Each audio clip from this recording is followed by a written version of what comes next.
My heart's desire and my prayer to God for them is for their salvation. For I testify about them that they have a zeal for God, but not in accordance with knowledge. For not knowing about God's righteousness and seeking to establish their own, they did not subject themselves to the righteousness of God. For Christ is the end of the law for righteousness for everyone who believes. What Paul is saying here, as was brought out in the last video, is that the righteousness of God that saves a person cannot be obtained through the works of the law. If anything, the works of the law basically would simply prove that everybody has sinned and all have fallen short of God's glory. And so Paul is explaining to the Christians in Rome that Christ is the end of the law for righteousness to everyone who believes. Now, if that seems unfair, then it's because today we don't really have the understanding that the apostle had. And that's what I'm trying to show, because it's more than just a bunch of words. It's about reality in Jesus, an eternal reality in Jesus. So, Paul, he goes back to the law, and he quotes from Deuteronomy. And Paul writes, he says, "For Moses writes that the man who practices the righteousness which is based on the law shall live by that righteousness. But the righteousness based on faith speaks as follows. Do not say in your heart, who will ascend into heaven, that is to bring Christ down, or who will descend into the abyss, or the deep, that is to bring Christ up from the dead."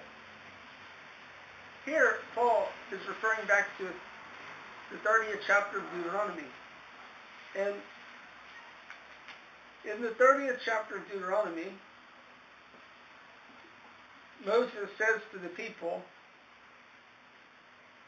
he says, "If you obey the Lord your God to keep his commandments and his statutes, which are written in this book of the law, if you turn to the Lord your God with all your heart and soul, for this commandment which I command you today is not too difficult for you, nor is it out of reach.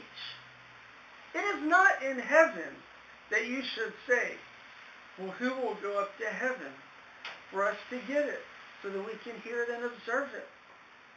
Nor is it beyond the sea that you should say, well, who will cross the sea for us to get it, so that we may observe it?" So what's Moses saying? He's saying, you're not going to have to go find God's message. God will bring you the message. And God has brought you the message. And since God has brought you the message, the word of faith, that means the word is near you, it's in your heart, and it's in your mouth. How about the people of Israel in Paul's day? Was the word not near them? The apostles preached. They weren't fighting against nothing. Was the word not near them? It was near them. Was the word not in their heart? It came to their heart. That's what produced the anger. Was the word not in their mouth? Yeah, they could say, those Christian people, those followers of Jesus of Nazareth say, blah, blah, blah. So they knew the information. They knew. That's what Paul's saying. Yeah, faith comes by hearing. But these people knew, they heard, they understood, they did not believe. Yeah, faith comes by hearing, but that is not enough. In the worst case scenario, after faith has come, a person can end up like these people, and like many people in the Old Testament, like Esau, like Pharaoh, like Israel that heard the prophets warn them. After the word of faith comes, there is a response. Is it a stumbling stone? Is it a rock of offense? Or